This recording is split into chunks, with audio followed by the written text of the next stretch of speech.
They called him the Hangman, Reinhard Heydrich.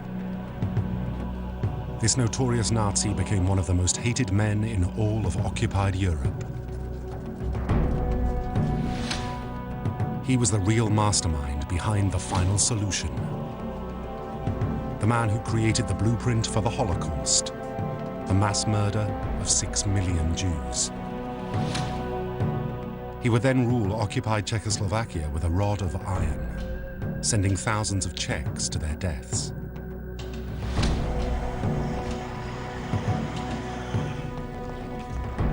Heydrich's ambition knew no bounds. He even nursed aspirations of replacing Adolf Hitler. He thought he was untouchable.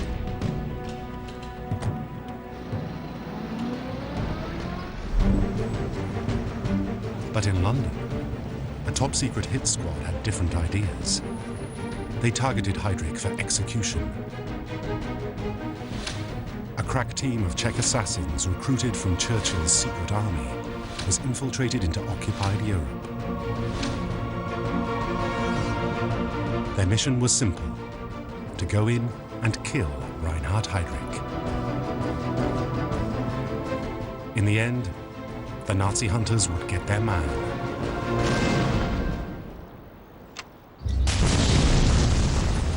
But the cost was terrible.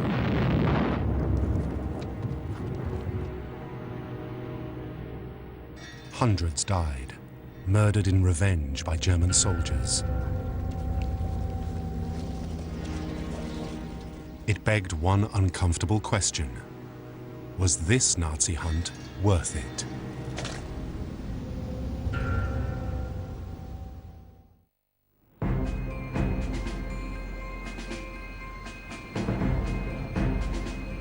May 1942.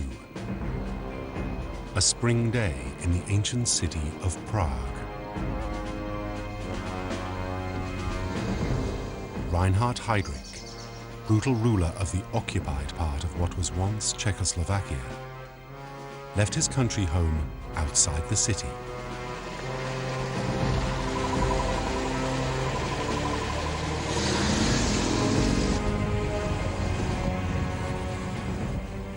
His powerful chauffeur-driven Mercedes 320 headed into Prague.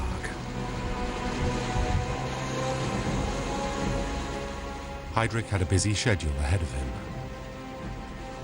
He was due to fly to Berlin to meet with Hitler himself. A possible promotion was on the cards.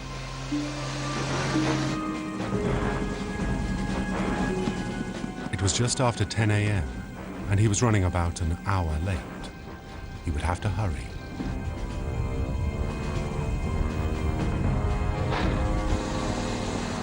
The locals kept their distance. It was well known that getting too close to Reinhard Heydrich was dangerous.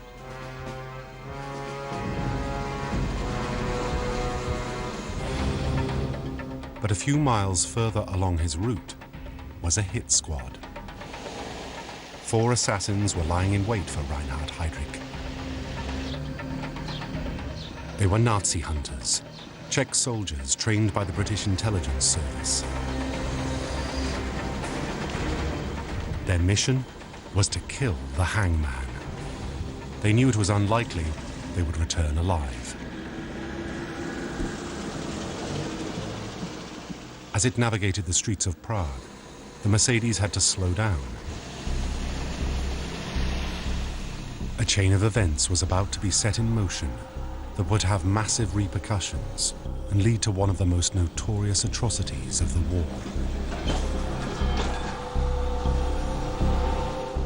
The Mercedes changed gear and prepared to negotiate a sharp bend. Reinhard Heydrich was seconds away from assassination.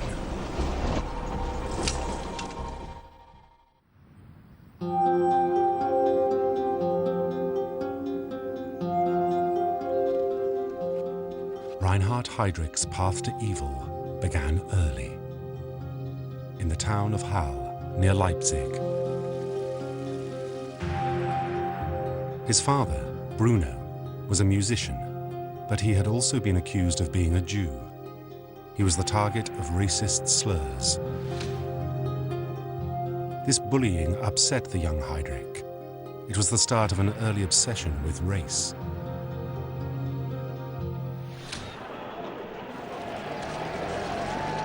In the years after World War I, Germany had descended into chaos.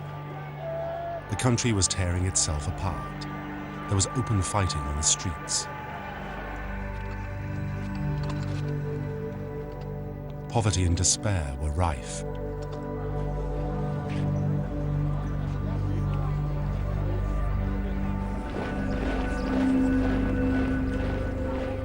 Heydrich found himself drawn to the right-wing politics of the Freikorps, a patriotic militia which waged open war on socialists and communists.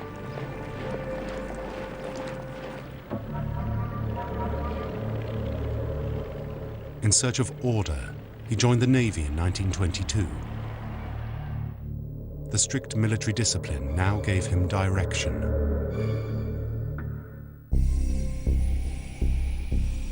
As a cadet on the training cruiser Berlin, Heydrich met Wilhelm Canaris, the man who would change his life forever.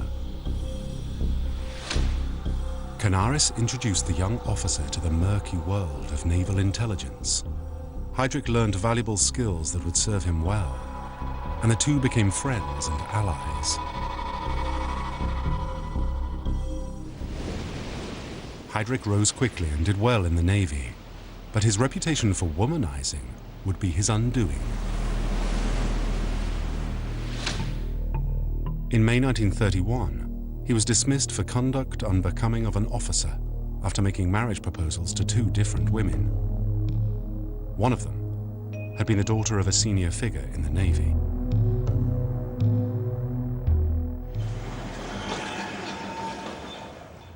Heydrich was out of work in a country with no jobs.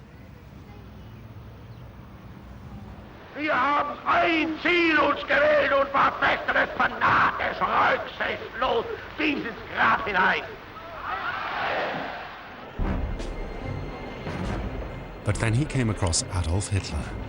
The Nazi Party seemed to offer Heydrich a chance to start again. In June 1931, he joined the National Socialists and became party member number 544916.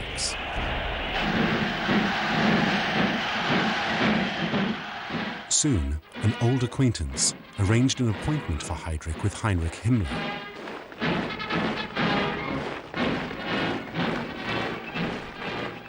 Himmler was one of the Nazis' most powerful figures. He was chief of the SS, the Nazi Party paramilitaries who served as the bodyguard to Adolf Hitler.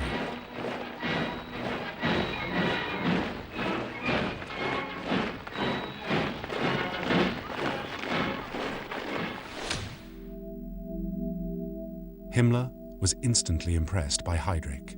His expertise in the world of espionage was something the SS could use. The 26-year-old former naval intelligence officer, only 4 years Himmler's junior, was hired on the spot.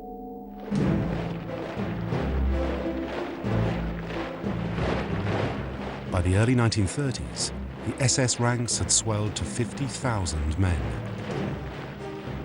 Heydrich's role within the SS soon grew, thanks to a major promotion.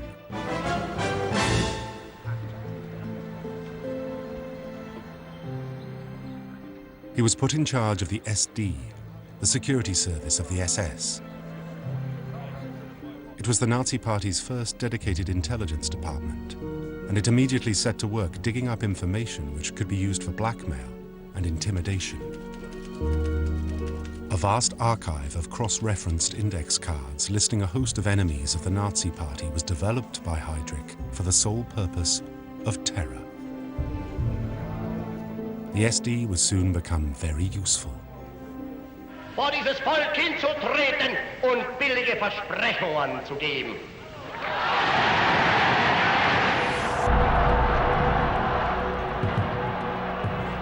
January 1933. Hitler became Chancellor of Germany. Now the Nazis had power, Heydrich's card index system was used to target their enemies. Many would be beaten, others imprisoned, and some would be murdered. In 1934, Heydrich took over the Gestapo, the state secret police. He now wielded immense power. And soon he befriended the most important man of them all, Adolf Hitler.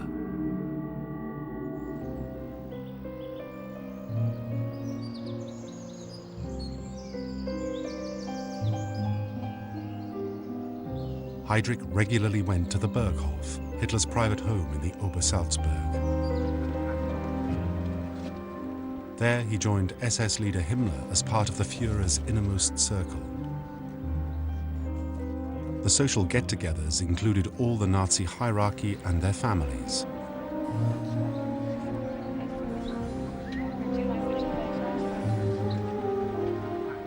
Hitler's guest list included propaganda minister Joseph Goebbels, foreign minister Joachim von Ribbentrop, and his architect Albert Speer. Heydrich was now one of Hitler's favorites. He was ready for a role in the one policy that would make the Nazis infamous.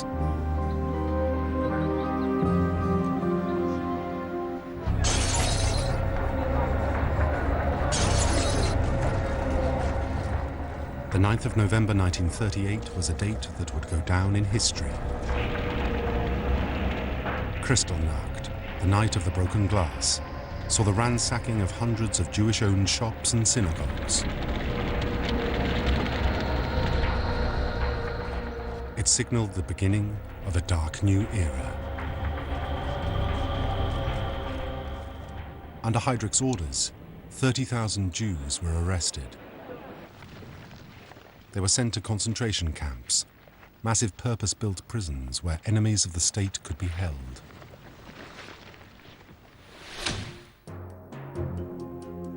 The former Navy officer had graduated from political thug to the bureaucrat of racial hatred. At Hitler's request, the SS devised a more systematic approach to the Jewish problem. Heydrich was appointed as head of the Jewish section of the security service. At this stage, his job was simply to force the Jews out of Germany. Heydrich established the Reich Central Office for Jewish Emigration in Berlin. His accomplice was Adolf Eichmann. Eichmann was a young SS officer who drew up a number of proposals to make Germany Jew-free, including a plan to resettle the Jews on the island of Madagascar in the Indian Ocean.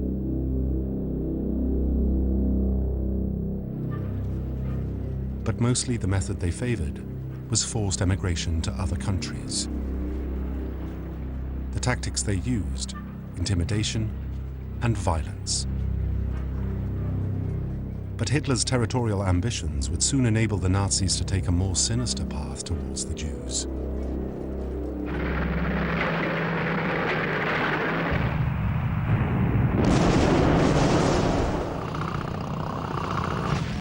September 1939.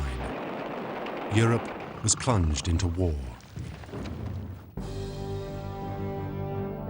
For Reinhard Heydrich, with his devil-may-care attitude and love of action, the war seemed to offer a world of exciting possibilities. It was far more appealing than any bureaucratic duties, for the time being. Despite being older than his fellow recruits, he retrained as a fighter pilot in 1940. He was keen to show that the SS were elite warriors, not just political soldiers.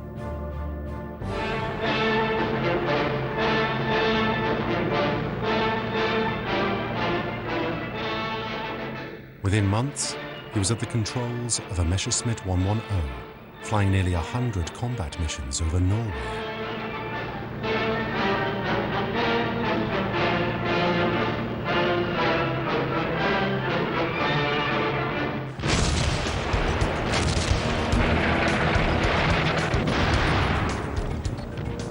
1941, as Hitler's Operation Barbarossa tore into Russia, he took to the skies again, against the orders of his superior Heinrich Himmler. Flying a Messerschmitt 109, he fought over southern Russia.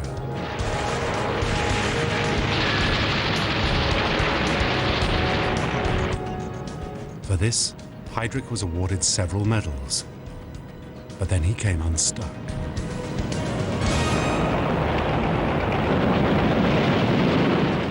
He was shot down behind enemy lines. He managed to get back to German positions, but would never be allowed to fly again. Instead, he returned to officialdom and one of the most pressing problems facing the Nazis: the Jews.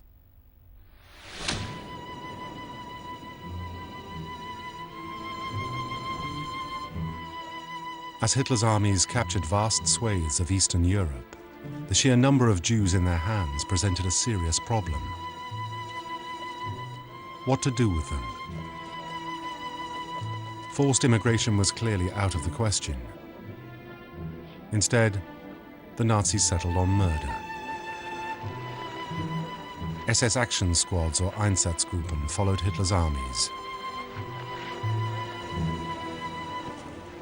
First, they shot thousands of Jews in Poland.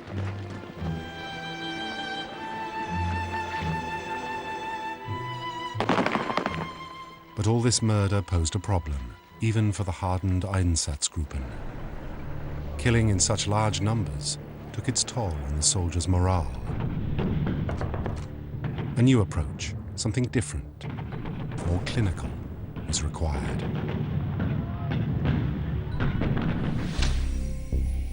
And so it was that Heydrich was asked to devise a final solution to the Jewish question. In January 1942, in the Berlin suburb of Wannsee, Heydrich chaired a secret conference to work out the details of the final solution. Heydrich suggested wholesale industrialized murder. All European Jews should be exterminated in gas chambers. A whole new range of specialist extermination camps was to be created. They were built in Poland. Among them was Treblinka, Sobibor, Belzec, Majdanek, and Auschwitz-Birkenau. Up to 12,000 could be killed within hours of arriving at a camp.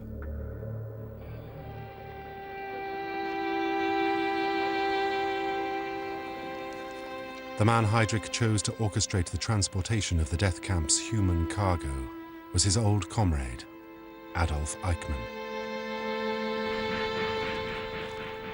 Russian prisoners of war, political prisoners, and gypsies were also shipped to the camps.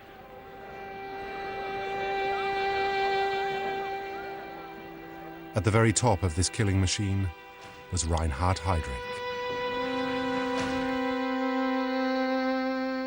He had the blood of 6 million Jews on his hands.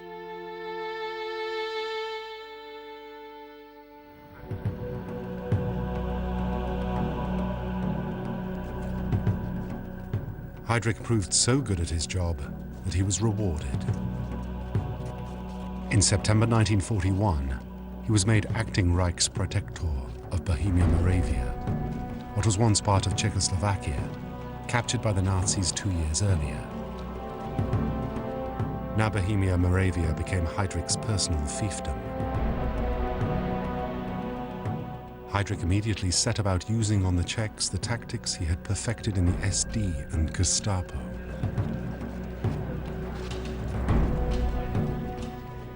But of course what he didn't know was that meanwhile, far away, others were plotting to kill him.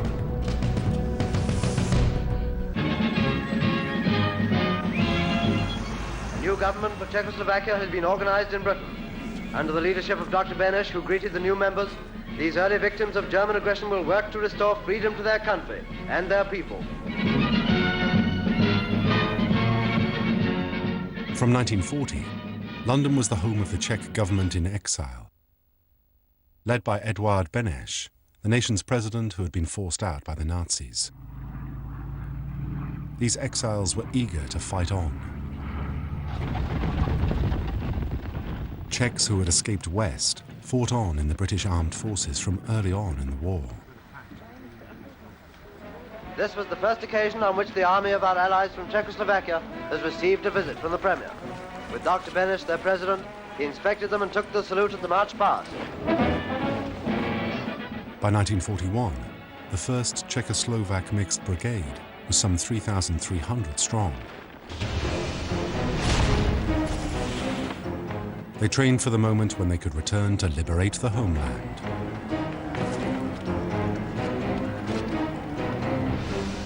In the meantime, volunteers were seconded to fight the enemy in a less conventional manner.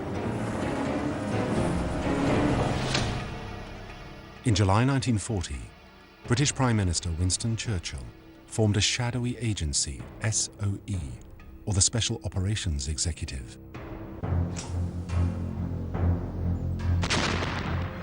SOE's goal was to set Europe ablaze by carrying out sabotage operations and supporting resistance movements.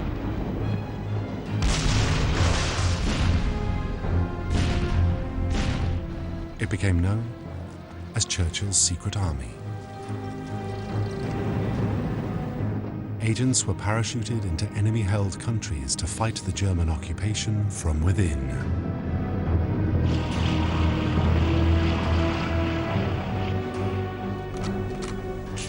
Communication links were set up with London, intelligence was gathered, and tons of arms were dropped behind enemy lines.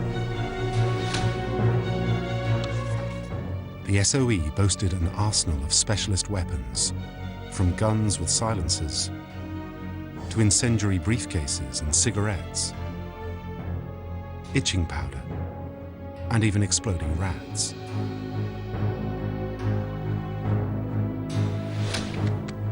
By far the most effective was the Sten gun, a 9mm submachine gun. The Sten was robust and could be easily broken down and transported. It would become the SOE's weapon of choice. In the late summer of 1941, Beneš became increasingly alarmed about what Heydrich was doing to his country.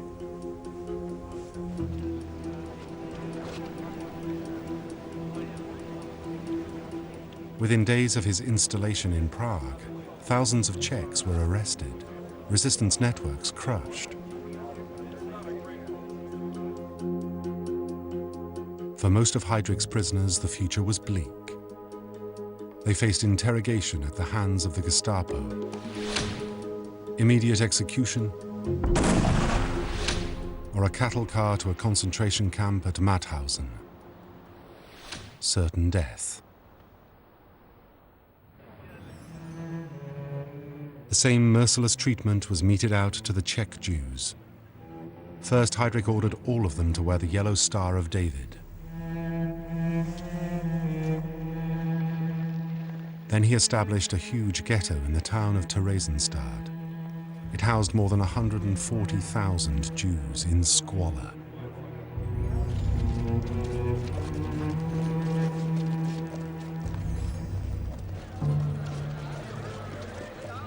At the beginning of October 1941, Heydrich and his old friend Adolf Eichmann chaired a conference on the Czech Jewish problem. Heydrich proposed 90,000 Jews in the Protectorate should be shipped away and murdered. Eichmann said it wouldn't be a problem. He noted, using a time-tested method, each Jew may take a non-lockable piece of luggage with up to 50 kilograms of personal belongings, and to make our task easier, food for 2 weeks.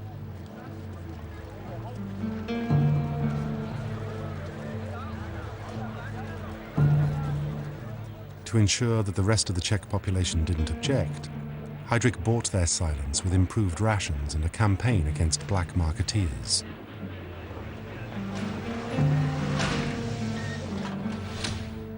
Hitler's propaganda chief, Joseph Goebbels, noted Heydrich plays cat and mouse with the Czechs, and they swallow everything that he places before them.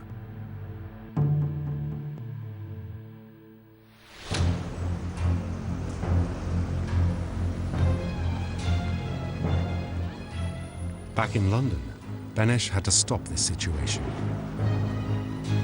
So he turned to the SOE. Benesch and his cabinet drew up a number of measures, including the assassination of prominent Czech collaborators. But a more high-profile target was preferred. There were two obvious options.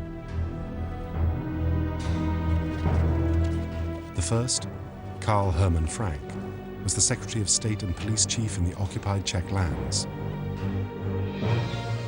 Frank had repressed student demonstrations in 1939 and executed scores of Czech nationalists and intellectuals.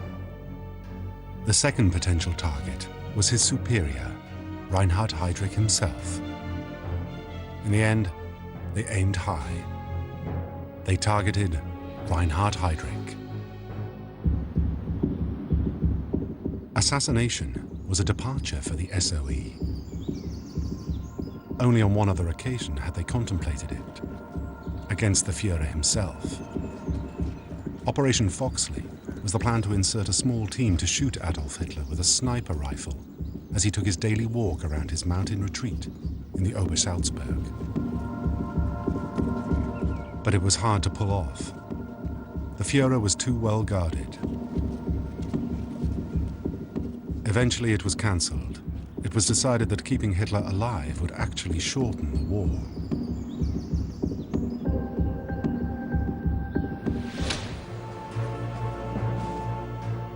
In Reinhard Heydrich's case, the Czech government in exile felt an attack was possible even though there would be savage reprisals. As Heydrich reveled in his status as a top Nazi, he still had no idea that a team was getting ready to kill him. 10 men, all young bachelors, were selected from the Czech Mixed Brigade for SOE training. It included a physical fitness program, hand-to-hand fighting, and sharp shooting. From the 10 men, 2 were selected for the mission to kill Heydrich. Jan Kubiš, a former army sergeant from Moravia who had fled the Nazis in 1939, and Karol Svoboda, who had served in the French Foreign Legion. But Svoboda was injured in training and was replaced by Josef Gabčík, a former comrade from the Foreign Legion. The mission codename was Anthropoid.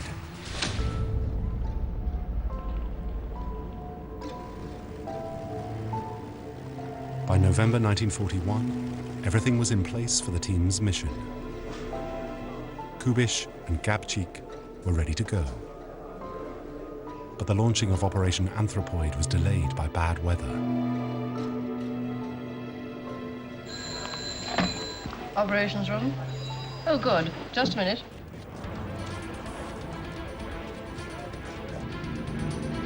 Finally, on the night of the 28th of December 1941, 7 Czech agents boarded a Halifax bomber.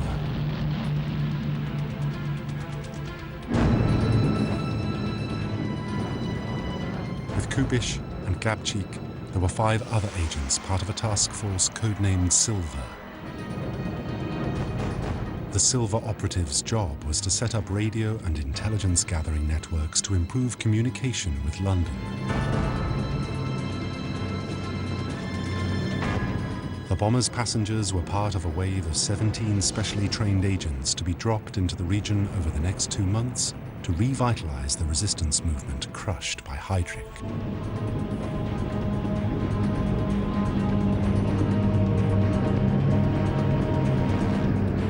The bomber headed for the city of Pilsen, some 60 miles west of Prague.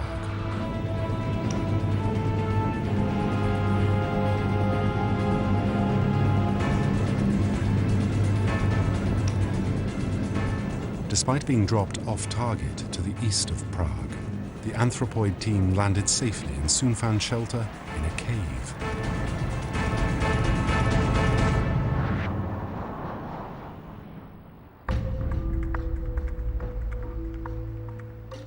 Kubiš and Gabčík then made contact with the resistance and disappeared into Prague. They now had to choose the time, place, and manner of Heydrich's death. The planning took 5 months. The first idea was to attack the Reichsprotektor's personal train.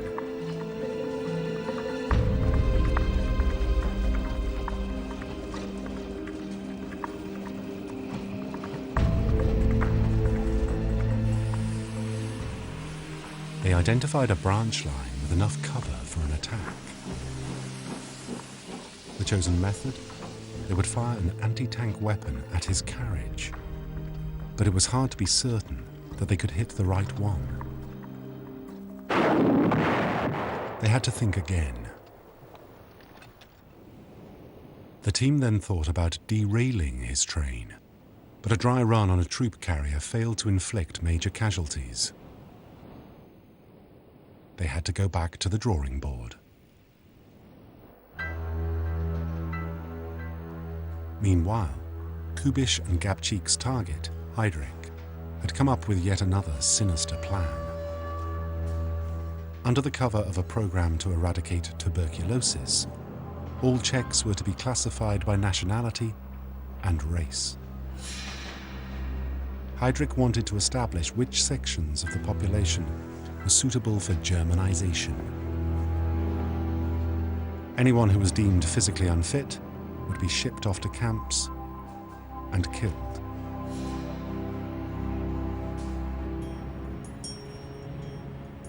Now with the onset of spring in 1942, Kubisch and Gabčík were closer to finding a better method to kill their target. The two assassins had observed Heydrich's movements and studied his daily routine. They had hatched a plan. But their mission was proving contentious. Other agents feared reprisals and a massive security clampdown. Communication with London flew back and forth. Messages urged Anthropoid's cancellation, but the warnings fell on deaf ears. The Czech government in exile had made up its mind.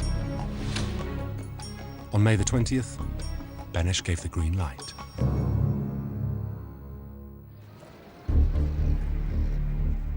Meanwhile, Heinrich Himmler had visited Reinhard Heydrich in Prague. He was alarmed by his deputy's overconfidence. He urged that, at the very least, his car should be armored.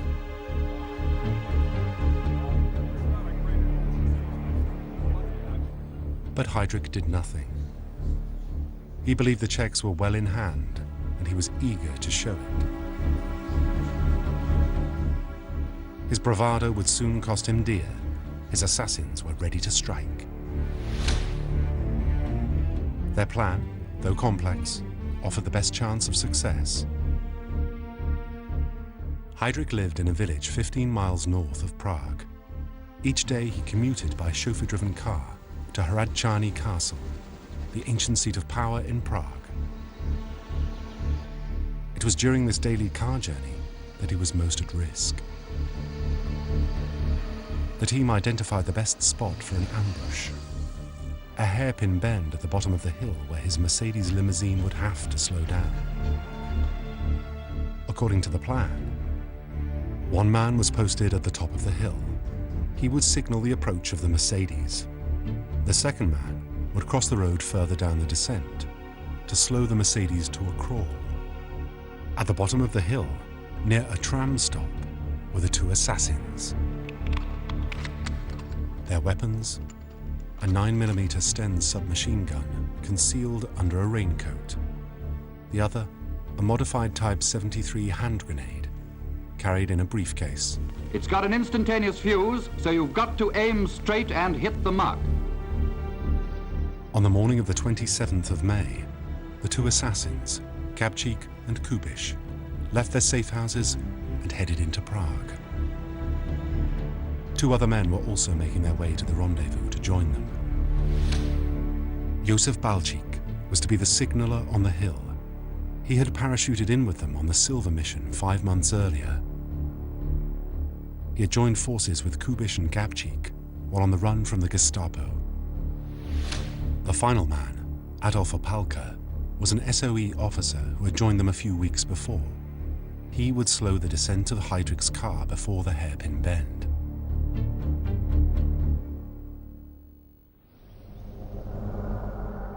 At the ambush point in the Lipin district of Prague, the team took up their positions. Kapchik readied his Sten gun. Kubish primed his grenade. All they had to do was wait.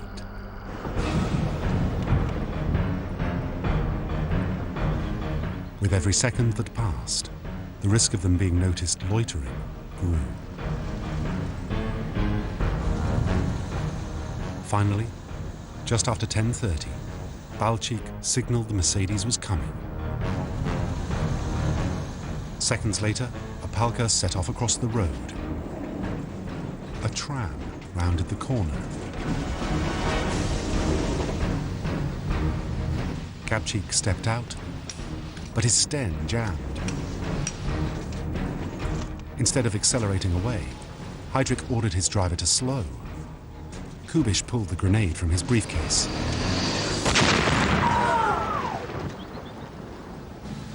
Heydrich was hit by shrapnel. Even so, he decided to take them on.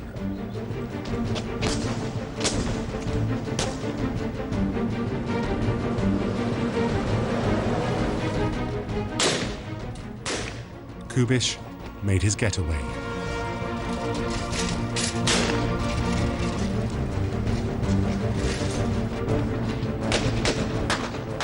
Kapchik, however, was pursued by Heydrich's driver.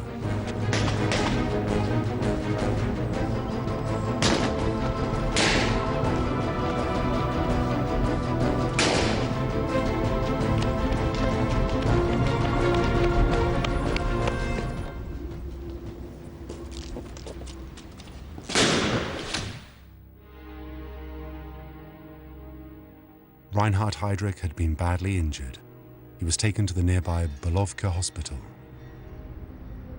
The grenade had driven fragments of metal, seat cover, and shreds of his own uniform into his vital organs. His life now hung in the balance.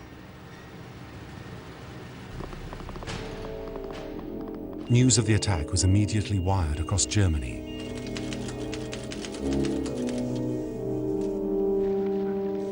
When Himmler heard it at his field headquarters, he reportedly burst into tears.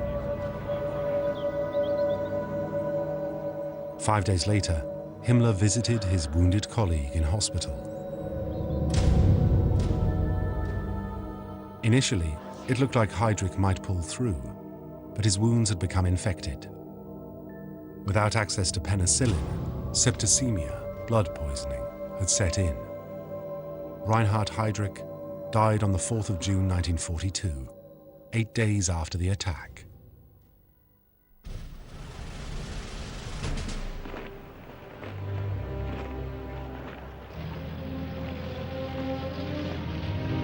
Heydrich's coffin was paraded through Prague on its way to Berlin.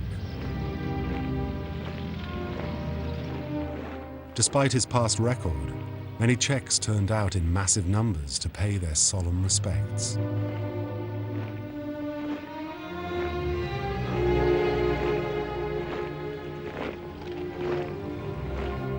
In Berlin, his coffin lay in state, draped with a swastika flag.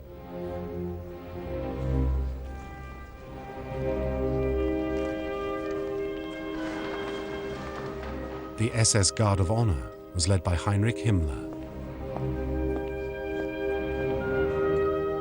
He also delivered the eulogy for his deputy. The Führer himself paid tribute to the dead SS man's sons.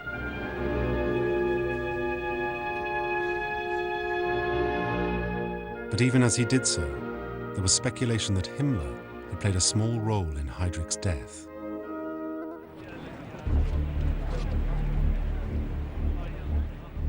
Rumors circulated that Heinrich Himmler had deliberately allowed him to die of his wounds because he saw Heydrich as a threat.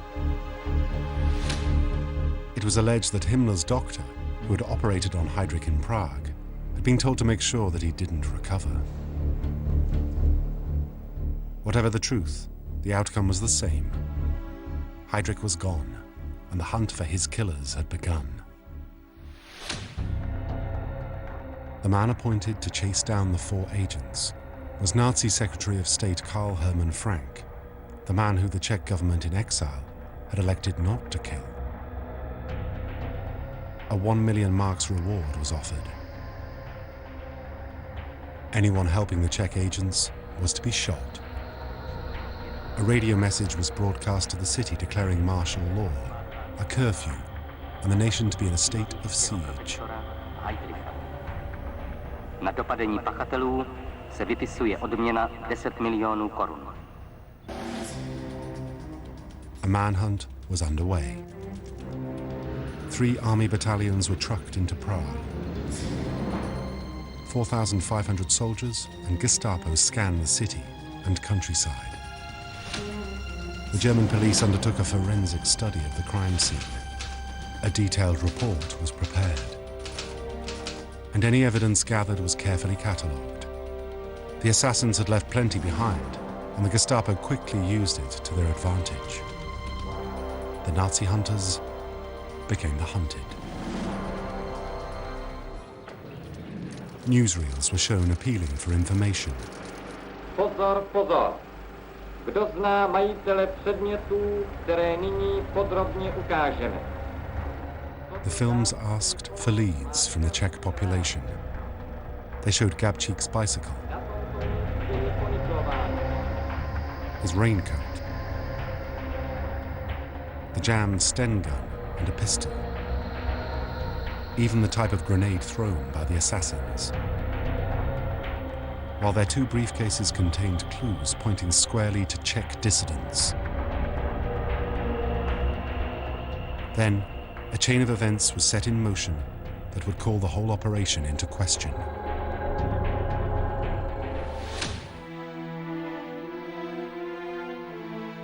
The small mining village of Heydrich was selected as a target for the Nazis' revenge.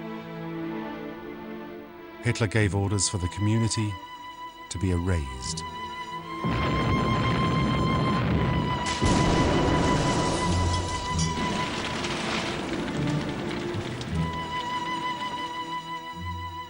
All males over 16 were lined up and shot. 199 men were killed. The women were rounded up and transported to Ravensbrück concentration camp to a certain death. Nearly all children were removed to another concentration camp at Gneisenau. The entire village was gone.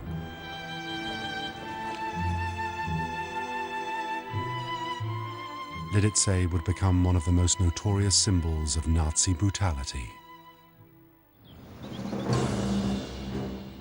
Meanwhile, in Prague, the assassins were hiding in St. Cyril Church along with other agents.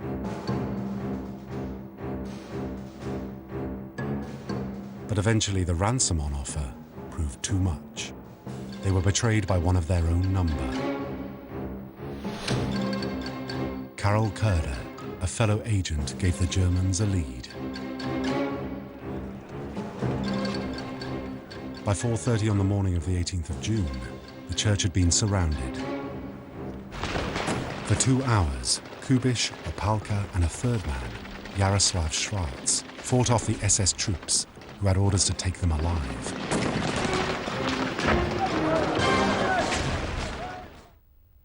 At the end of the battle, their corpses were dragged into the street.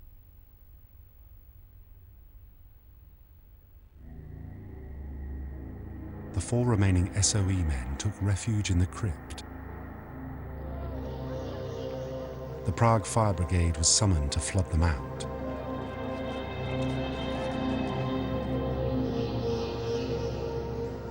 In the end, the Czech agents used their last bullets on themselves. The Nazi hunters had chosen death over capture.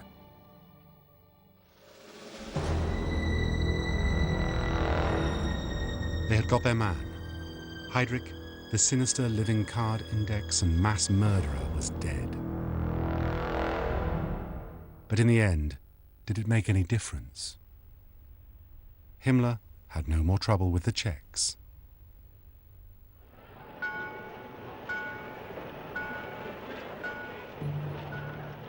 Nazi propaganda newsreels continued to represent the assassination as an outrage, the Czech nation still united in grief.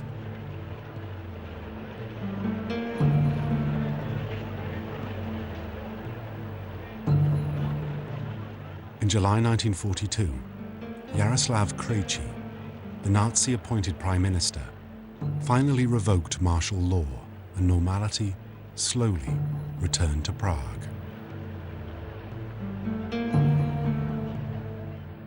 SOE and its agents would subsequently play only a minor role in the country's eventual liberation. The Germans turn artillery on the city. In the bitter six-day fight, over 2,000 are killed. In the end, the Nazi regime finally crumbled when the Russians came in. Prague is liberated. German rule is wiped out. Troops of the Red Army enter the city. With them are units of the 1st Czechoslovak Army, which fought all the way from the Volga. In May 1945, the people of Prague rose up in revolt against the Nazis to welcome the advancing Red Army. Dr. Eduard Beneš, president of Czechoslovakia, returns to his native land. The people of Prague welcome the distinguished statesman who has long fought for his nation's freedom. After 7 years of tyranny, Czechoslovakia is once again its own master. However, when the dust finally settled, serious questions were asked about this Nazi hunt. The traitor Karel Kerder was later found, tried, and executed. The killers of Lidice were hunted down. 16 members of the Gestapo death squads who had destroyed the village were tried. Their superior, Karl Hermann Frank, was sentenced to death and hanged in 1946.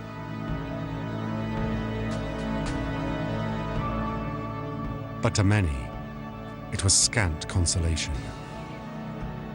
Lidice stands as a permanent reminder of the true price of the assassination. In all, some 5,000 Czechs were executed in revenge for Heydrich's death.